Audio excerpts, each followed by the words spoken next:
السلام عليكم ورحمة الله وبركاته. اليوم مباراة مثيرة بين ريال مدريد وليجانيس في الدور الثمانية من كأس إسبانيا، والتي انتهت بفوز ريال مدريد بثلاثية مقابل هدفين، وأتى الهدف في الدقيقة 92 عن طريق اللاعب الشاب غونزالو توريس. الشوط الأول يوضح باختصار يعني ريال مدريد عندما يهاجم يخلق فرص ويسجل أهداف، لأنه هجومي متنوع ويجبر الخصم على التراجع. أما في الدفاع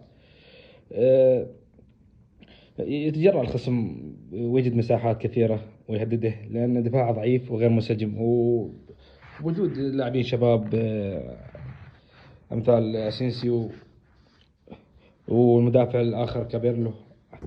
أما الريال في الدفاع فأي أي خصم في بالك يتجرأ عليه بسبب ضعفه ويكون دائما غير منسجم.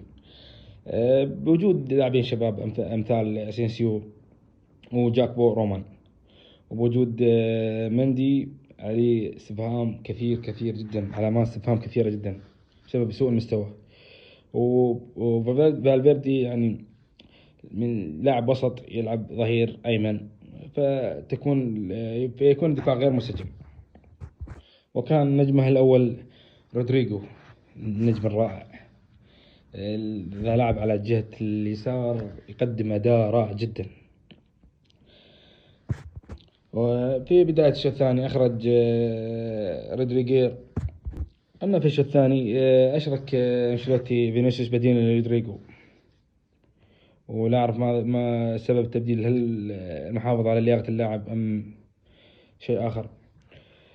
عندي يا جماعة نجم المباراة بطلها الأول والأخير دياز، اللي قدم 4 تمريرات مفتاحية وصنع هدف، وتفوق في 7 ثنائيات، ونجح في مراوغة 4 من أصل 5، وصنع فرصتين محققتين للتسجيل، وكان في كل زاوية وفي كل مكان. ولاعب جيد جدا والله، جاهز يستحق الأساسية في قادم الأيام. بوجود العجيب في ريال مدريد إن المرة الثانية على التوالي ريال عندما يتقدم بهدفين يرجع الخصم ويعاد له بهدفين لكل فريق، وهذه نقطة استفهام على أنشيلوتي وفريق ريال مدريد.